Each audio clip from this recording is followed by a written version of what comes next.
BNP নেতা হারিস চৌধুরীর লাশ কবর থেকে তুলে ডিএনএ টেস্টের নির্দেশ দিয়েছেন হাইকোর্ট। বুধবার বিচারপতি একেএম আসাদুজ্জামান ও বিচারপতি মাহবুবুল ইসলামের হাইকোর্ট বেঞ্চ এ আদেশ দেন। ২০২২ সালের ১৫ই জানুয়ারি খবরে বলা হয়, হারিস চৌধুরী করোনায় আক্রান্ত হয়ে ঢাকায় মারা গেছেন। হারিসের বিলেত প্রবাসী মেয়ে ব্যারিস্টার সামিরা চৌধুরী এটা নিশ্চিত করেন। বলেন, তার বাবা হারিস চৌধুরী ২০২১ সালের ৩রা সেপ্টেম্বর করোনায় আক্রান্ত হয়ে ঢাকার এভার কেয়ার হাসপাতালে মারা গেছেন। যদিও তার চাচা আশিক চৌধুরী গণমাধ্যমকে জানিয়েছিলেন হারিস ঢাকায় নয়, লন্ডনে মারা গেছেন।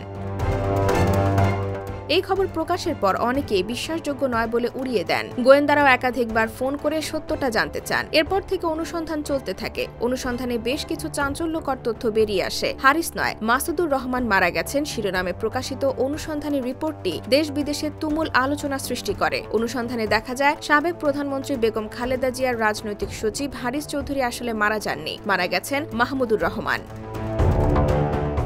হারিস চৌধুরী দীর্ঘ ১৪ বছর গোয়েন্দাদের চোখ ফাঁকি দিয়ে আত্মগোপনে ছিলেন। তিনি ভারত কিংবা লন্ডনেও যাননি, বাংলাদেশের ভেতরেই ছিলেন এবং ঢাকাতেই বেশিরভাগ সময় কাটান। 1/11-এর পরপরই কিছুদিন সিলেটে অবস্থান করেন। ঢাকায় আসার পর তিনি নাম বদল করেন, নাম রাখেন মাহমুদুর রহমান। দীর্ঘ ১৪ বছর এই নামেই পরিচিত ছিলেন। পরিচয় দিতেন একজন অবসরপ্রাপ্ত অধ্যাপক হিসেবে। ঢাকার পান্থপথে প্রায় ১১ বছর কাটিয়ে দেন এই পরিচয়ে।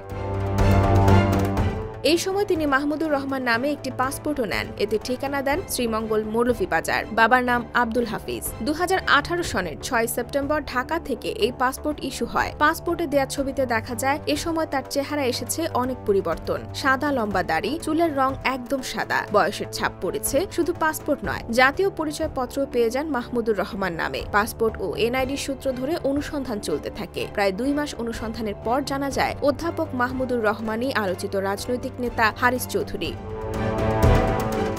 IBTV USA, New York.